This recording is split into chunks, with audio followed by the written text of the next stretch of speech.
be honest, I'm probably too tired to do this. It's 1:30 in the morning. But try and do a video of this stuff. There were just two problems I really didn't understand, and they were the orbiting ones in the back. But I'm trying to read up, but I'm too tired. So, okay, we've got this problem. It took me forever because I kept setting this thing up wrong. I put in 1 here instead of a 2, and when I forgot there's 3 minus this, and I was trying to set it up in a different way, but I was getting the wrong answer, so I just gave up on trying to do it my own way and used the model provided that I could see in the study. So I just did it with the 3 minus v, which is, I was probably making the same mistake, but there's a whole bunch of math in between it. As you can see, I erased a whole bunch of stuff. But anyways, it's a little cleaner for the integration, so I went with that in the end.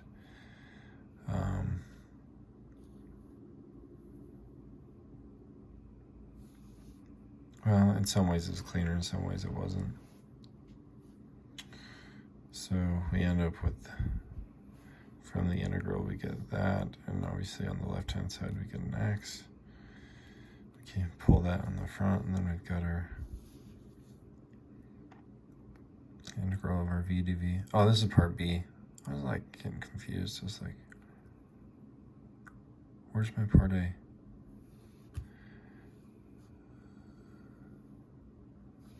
What am I doing?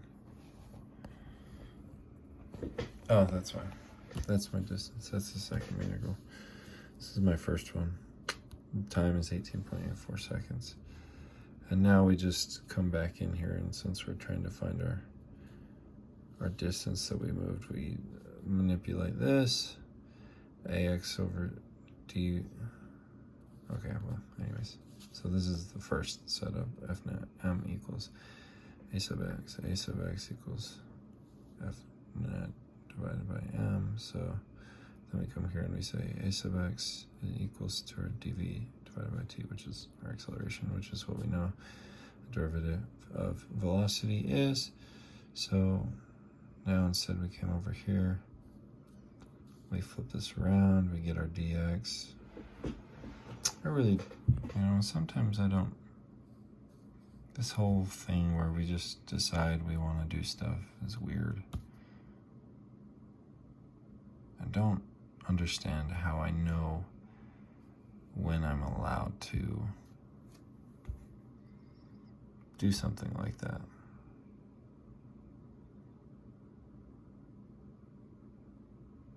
Because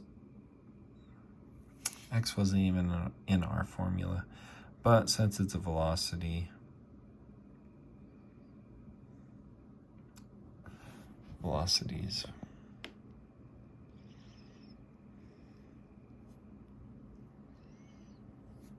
and as long as we know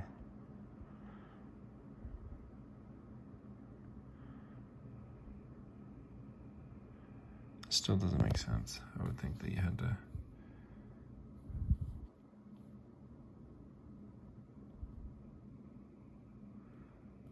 that was our velocity, and then we had to times it by 18.84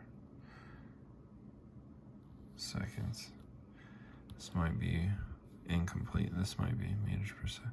But that's why I'm confused, is because dx. How are we doing that? How does that make sense? But whatever.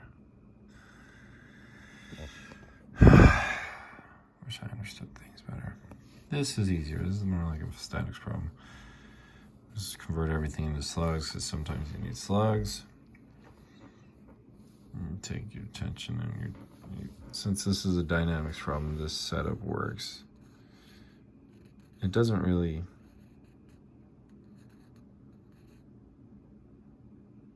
well, it does work still. So we got 2 tensions because there's 2 cables here. And since it's a pulley, we've got the tension of the cables are This is still just a 1T when we set up for the second part. So we put in our masses times our gravity, which is just 1200, but this part we needed our slugs, 0.52T, and so T in this cable is 604.66, that's split between 2, but since it's on a pulley, it comes up just right there.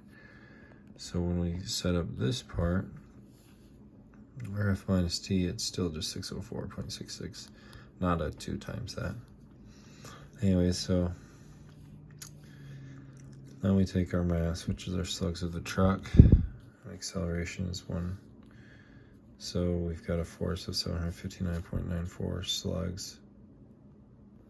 Somehow there's some friction, that much. That's really our normal force from our tires going down. That's what's being transferred anyways. I mean, since it's rotating, I guess that will be a normal force, but whatever, friction will be opposing it.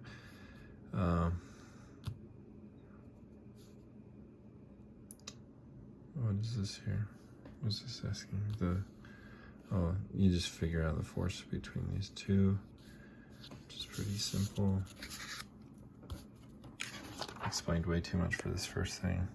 This is my favorite problem because it's the coolest. Anyways, you have to use the quadratic formula to get your angle here. So 49.86, and then you find out your tension in the cable, 6.847. This one's also cool. You get 0. Well, we go here, and since this is our peak, that's going to be our force normal is. There's no velocity, that's why. Sorry, my brain's slow right now.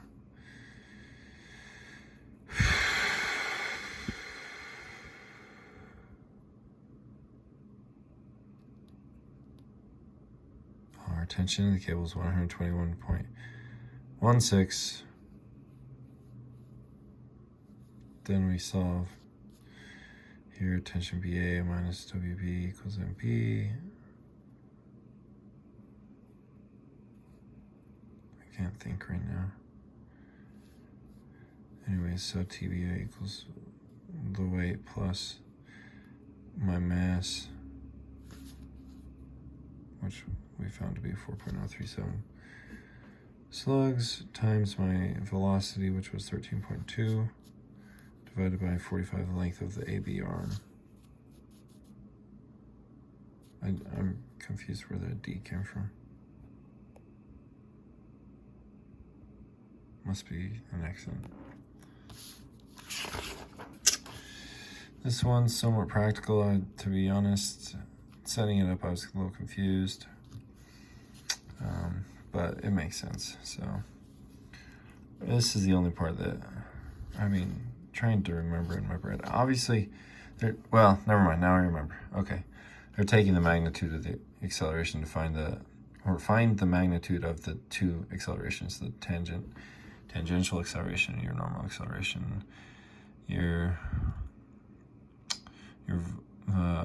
VB is 2.4. You solve for that, then you get this formula, and then you go and minus W, well, and W is really yada yada. So we set up and we find our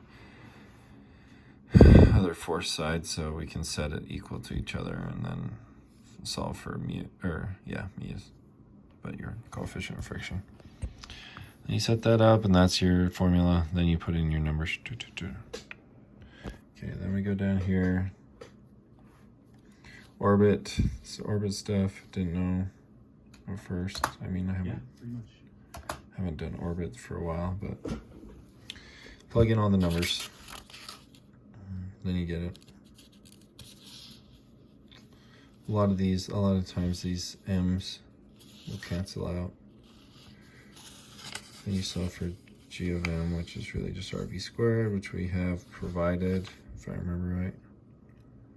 Yeah, and so that gives you your g of m. And then you divide by g of your sun. Or what? Wait, what? Where's the 66.734?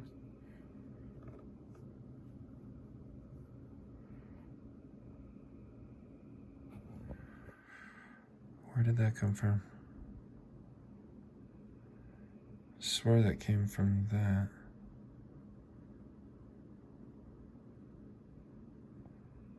What the heck? Where did that come from?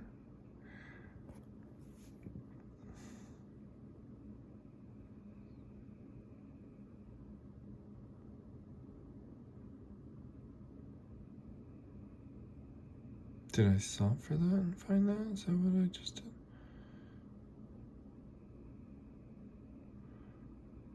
Okay, I don't even know where that came from now. Where I got this. I thought we solved for G. I thought that's what we just did. Because my G of M is 1.335 to the 20th power. And I thought we set that equal to a value we had, but it's not here. I hate when I forget things.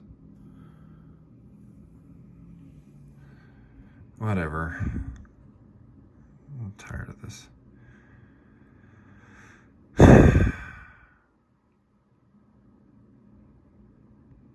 On the bottom of the radius is 695 times 10 to the 6 meters. G of m equals blah, blah, blah. You solve for your G, because you divide the m over, it really does nothing. It just cancels that, and then you already have your R provided, so you solve. And that gives you your gravitational pull at the surface of the sun. 276.07 meters per second squared. Yeah, this is bothering me. I don't remember where this came from at all. I don't even know. Okay, A, the mass of the sun.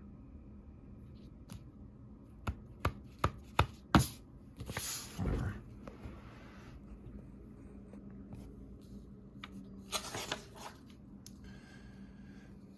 What is this? Oh, yeah, you mess with, you do your derivatives. You plug it in. This reminds me a lot of differential equations. Then you just do algebra. This you can prove is just 1 or 2 over R naught, which I showed. And then we're trying to show that this is inversely proportional to the square distance of R. And R equals R naught over 2 minus cosine theta, which... Oh, and then we flip that to try and identify what this derivative is. Yeah. Yep. Then F equals 2mh u squared divided by R naught. Well, we just replace the u squared with R, 1 over R.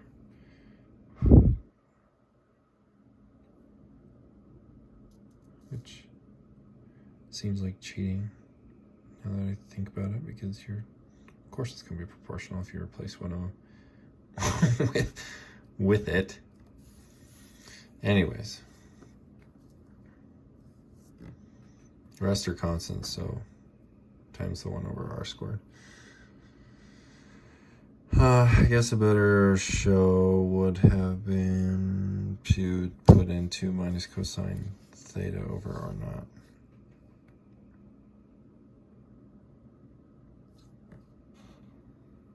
Squared that, but because this just seems like cheating. Well, if you put in 1 over R, then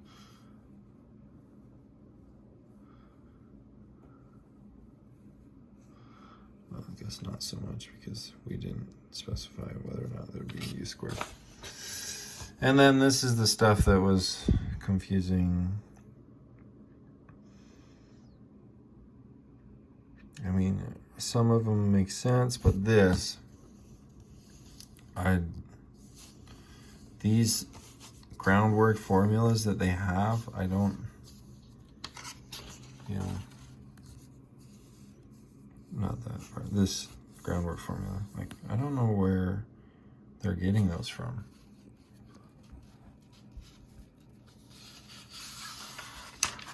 And they throw it around like it's the way to do it. And like, I mean, if I know the formulas, then you use them, and that's just fine and dandy, and you find and solve for stuff. But I need to study this because, yeah, I didn't know how to approach some of this. I learned as I went, actually, on some of them, with the help of the study, or well, oh my gosh, the answer guide, whatever. So that's the homework, though. At least now I know I need to do these, which I should already know. I should already be studying this material, but I don't remember doing this at all. These orbital problems, anyways. Last time we solved stuff with, you know, circular coordinates, but don't remember doing anything like this. These seem like physics problems, not dynamics problems. But physics is dynamics.